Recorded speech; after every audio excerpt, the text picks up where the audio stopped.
Abi okuta spirit biara onya ware wa she control or control so you are foolish person. Say no be the other. Oh no ne just say oh yo pastor enti member bebre wu jam aye nyina efo okwa ware bisa enti bisa no ewrade e na bisa ewrade oba ya me kokko ware ya na me ne betre o ti say bebre aba o so po ba bo na jasi ni ti so na say ni say na no me so be koto buru ababa mo wo ti say oh okunu wa o so be go ene na me be pekura ma wo e ya na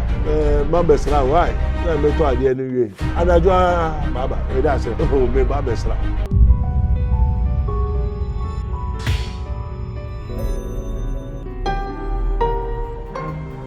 Mystery TV. Oh my munyina atena ase e de ba Mystery TV eso. Na Mystery TV no ewo dwumadi ahodo bebree a ya hyehye. Ba ko ne MPENINSEM. Na MPENINSEM a ya hyehye no etomre bi wo ho a emrante ne babaawa ekasa kasa ye kana ya ne yente ase anampo se wokote se obi aka no wafa kasa no enu nti ba bi a wo kasa no se saa asem no waka eyeyie se enye no ana mo so wate ne baabi nti no waka ne saa nti obehu se na kasa na ase ye butubutu no enu nti MPENINSEM a yede ba no ye wa hodo be nan ye wo abebuo ye wo kasa koa ena ye wo kasa bebuo ewo ho na sei no ye de ebemu nkyirase ena ye hya ase ewo ha na watwetwe mu no ye de baako ebaaye se nimo antimi wa etete wontoma enen so ye de foforo eba enu nti sabre de metro anse ya daage ne tena ase na metonkraba de enti a ene ye betie no me de beto anim tweme me ba sese ya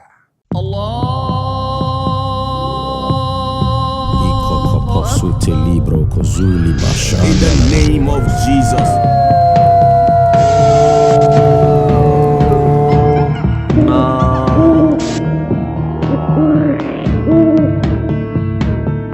Without shedding of blood, there's no remission of sin. Yes, MPENINSEM, the MPENINSEM, the ya de jehone say, ya tie MPENINSEM. Na tie MPENINSEM wa, na abetinsem pa ewo ho.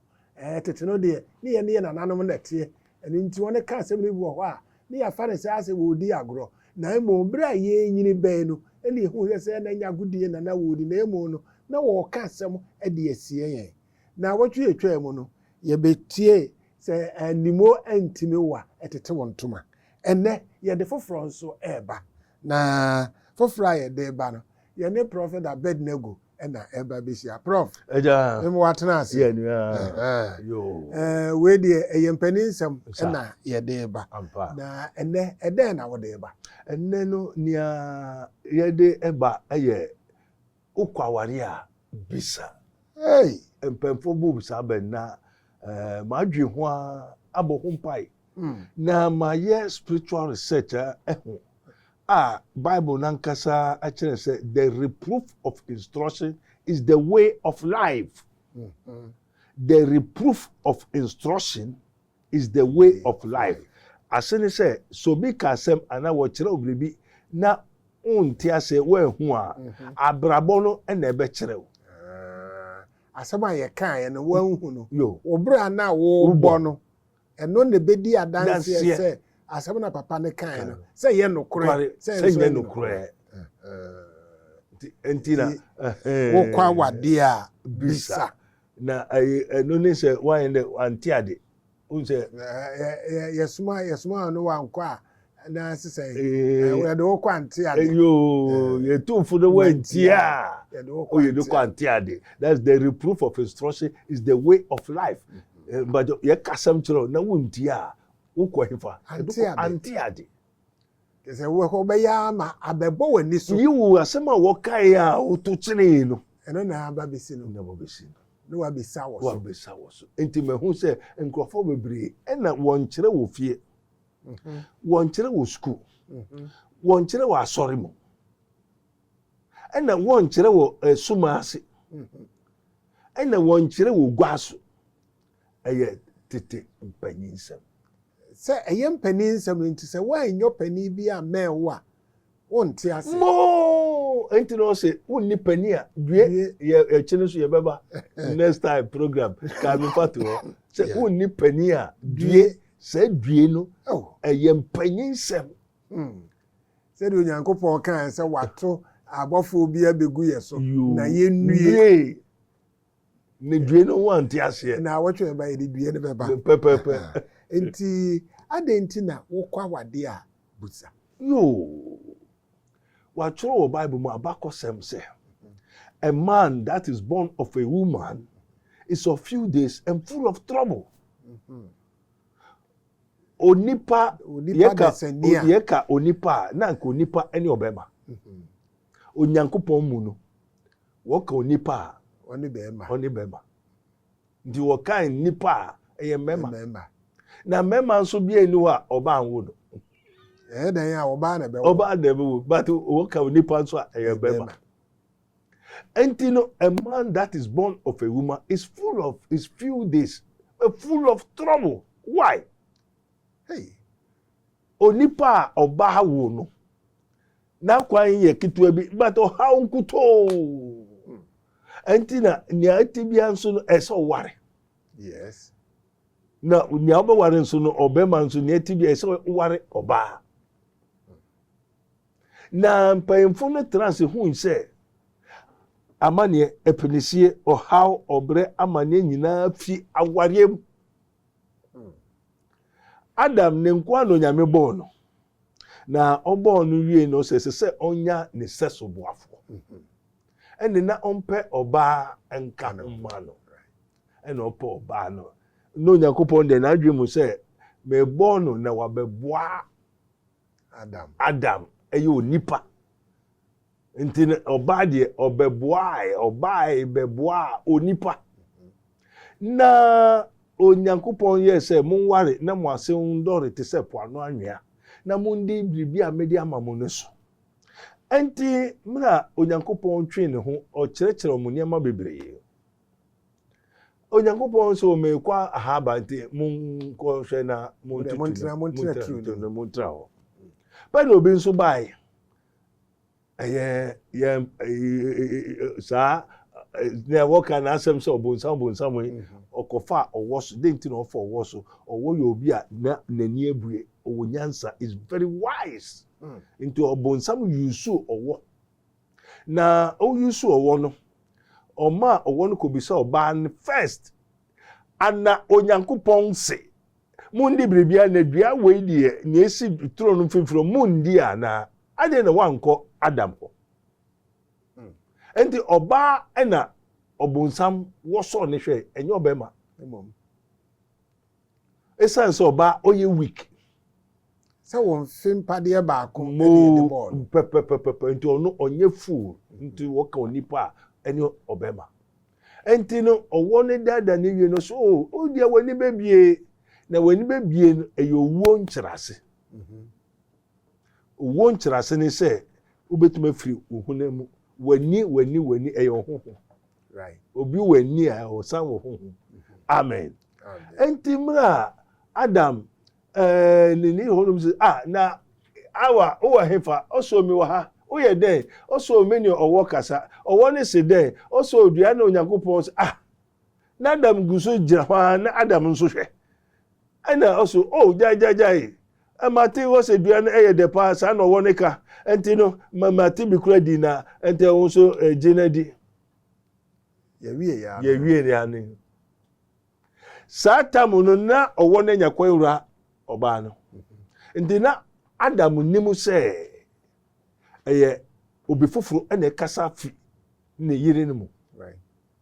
ebi esi ne enti amema ho example no enkrofo bi oyosofo one ne yire aware 25 years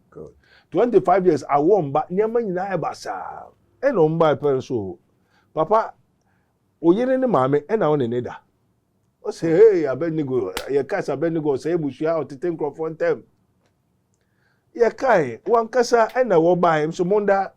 Awurade kyerɛ wom oba ne hui papa ne so hu se won ase no woda kwa won ase ena beda wom tem hey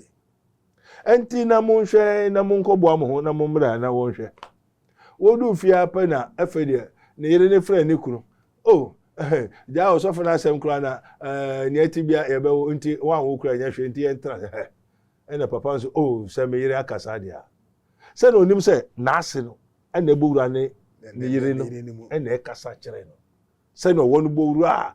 Adam yere ɔbaa ne mu ɛkasa kyerɛ Adam sɛ adeɛ no di na me kura medibi nti nso bra wase ne ɛkyiri na maame no bɛbɛɛ na ɔseresere saa anadzo yɛkɔhyia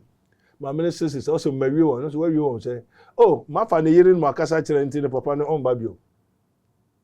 nti mefrɛ papa no so ɔsɔ yɛ ɔsɔfo ade na wɔahu ɛnyɛ ɔyere na ɛkasa ho wase na nea ɔbɛhu sɛ ɔyere ɔnwo bio nnɛ ɔnwo bio ɔkyena na ɛnyɛ easy sɛ ɔbɛka kyerɛ ɔyere nso ɔmmra ɔmba nnɛ ɔmba ɔkyena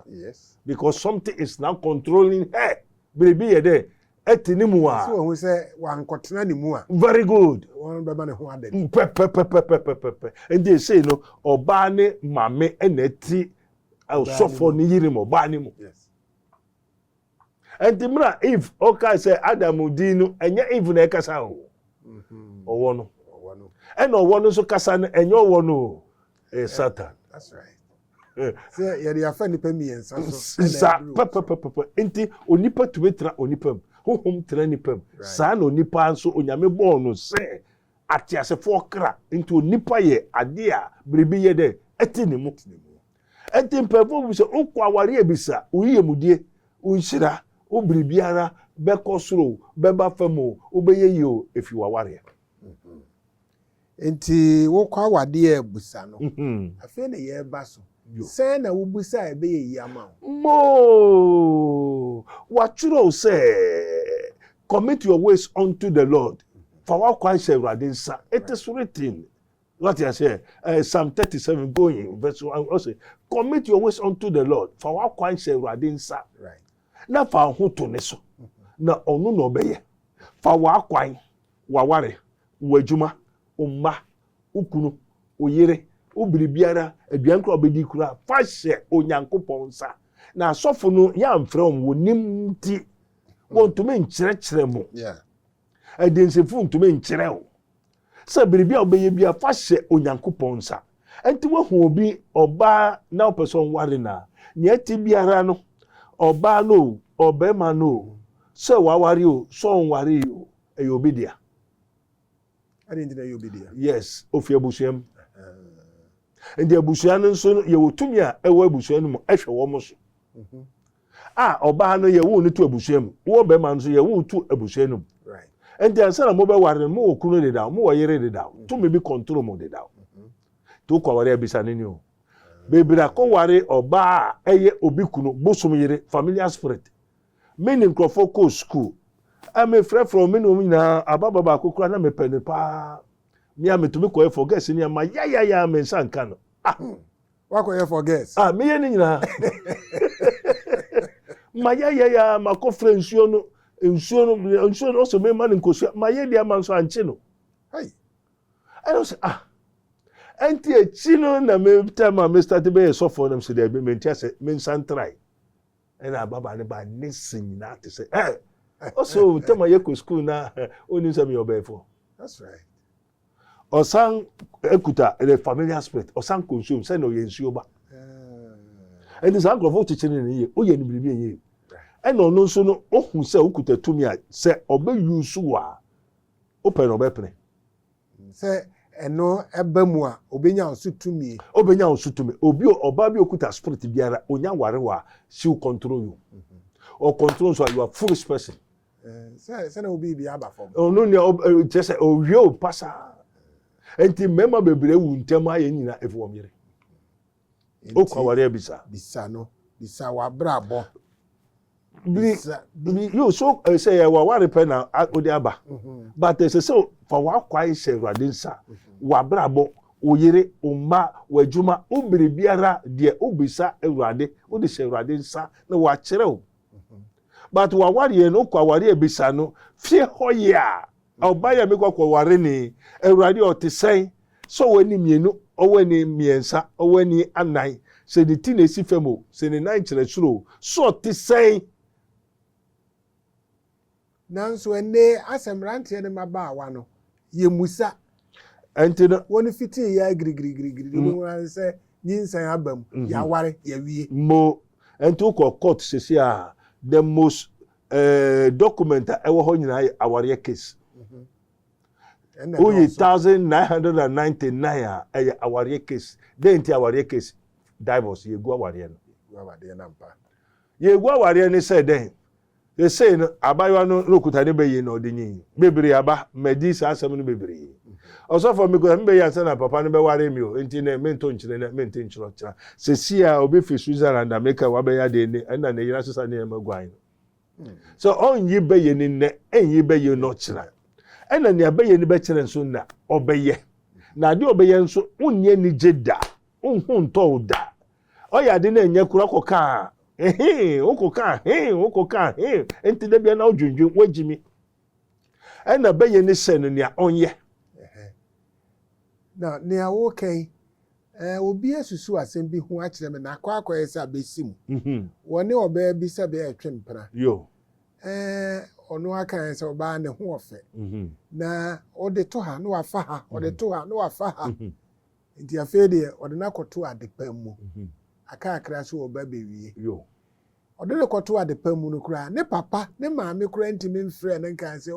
ye de nka ye na nka yesi ye de ne koto adepam mu hwe no na nso de na tu no kura ye da ase ye nka bida enkyere no yo na no nso de obaka kire ne se efie ho na wo ba no ka hu se ye ye wo fie ho no ye nipa titiriu ne wo ho enti nyensam ketinkiti wei ene ye ka se wo ka bibi se kire wa sana aye oba na wo fogu so ka that's it o ka kire wa na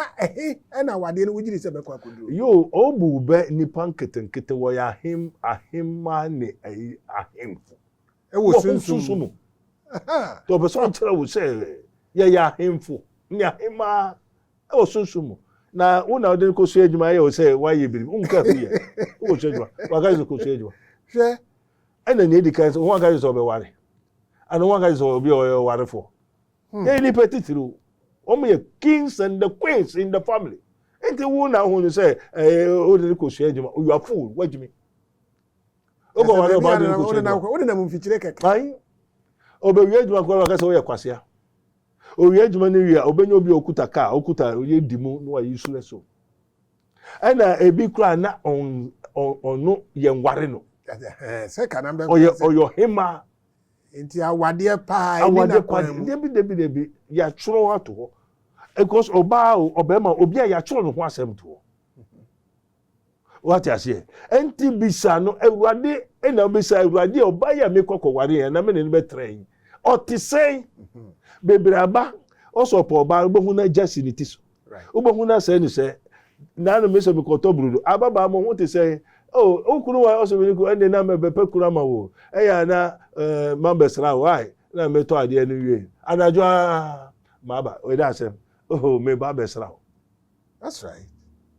Young girl I'm so besra mo de ho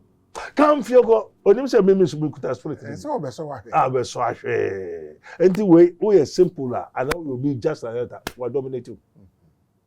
o chena de o sika nyina asa kasa keke po me ne kasa empo no oboso ti bebre ba aso no kra e be so nipa hwe o chena prophet Abednego ye ba say o kasa nyina me ho because me kuta bi enti na me father right me ni obi anye me ni obi ye adwuma me ni obi ye hwe mbom because who by minimum spirit ekuta and all the enemy the enhia and enhia the made na me what nevertheless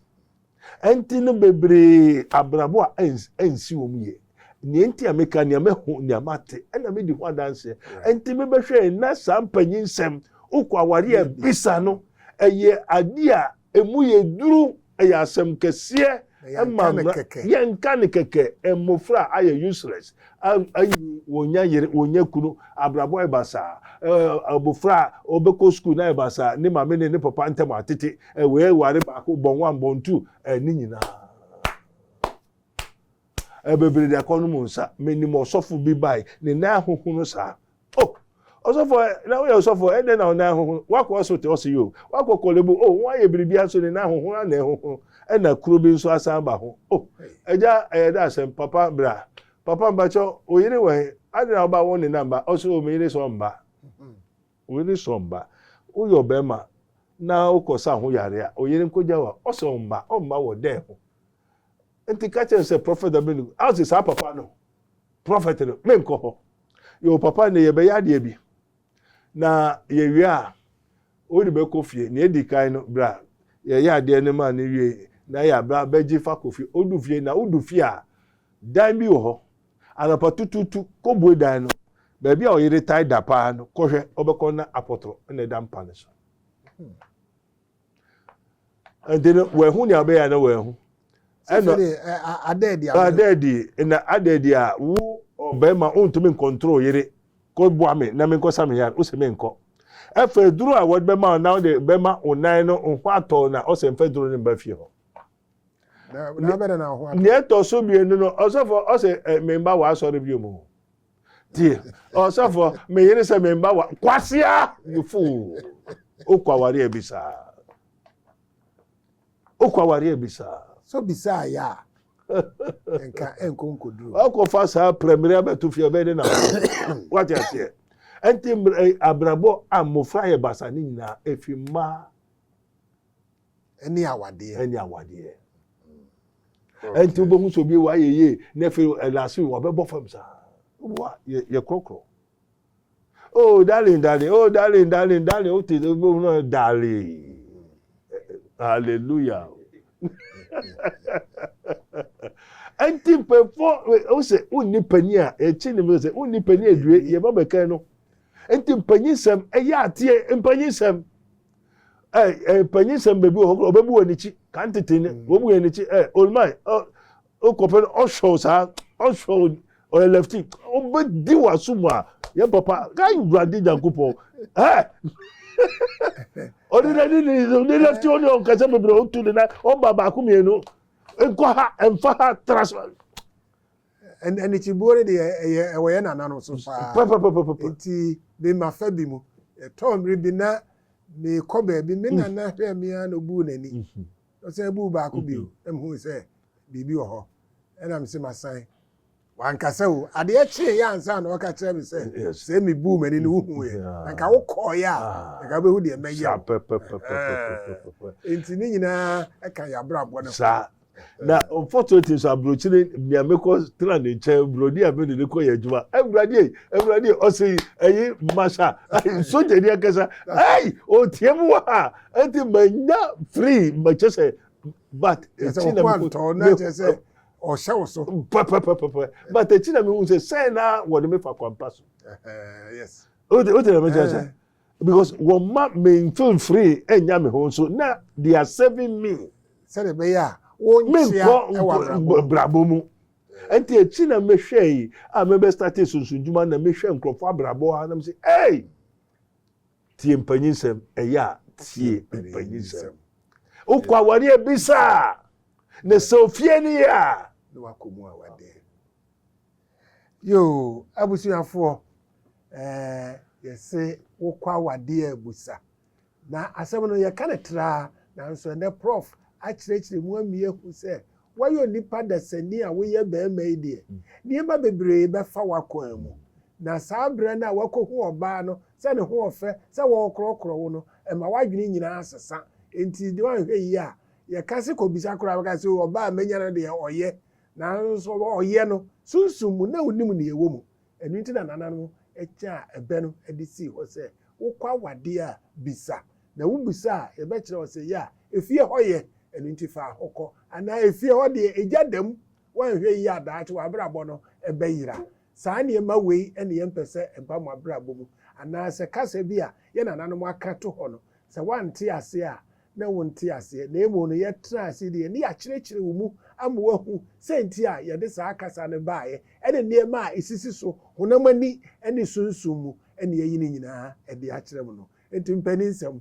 ye de mo besi ha na wotwe ba no ye beto aso ne da mo ase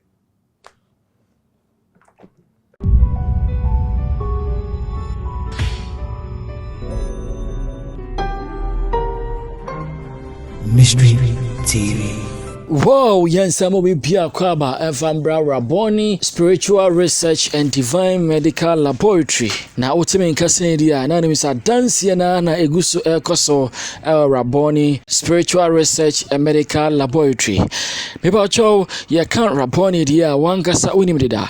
A spiritual hospital, Abe Piemo Ewo, and some Oreku Liberty.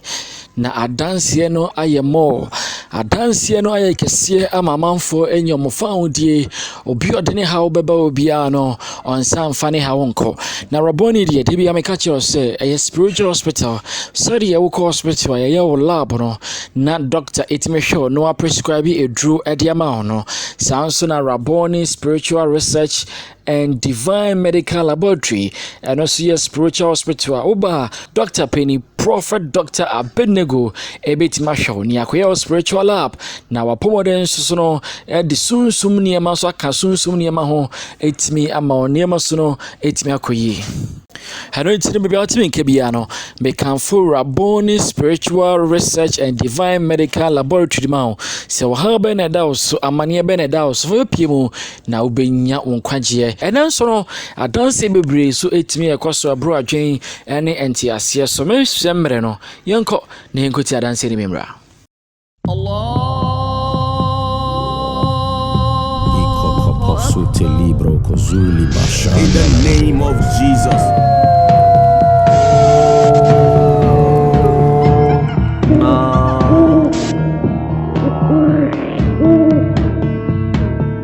Without shedding of blood, there's no remission of sin.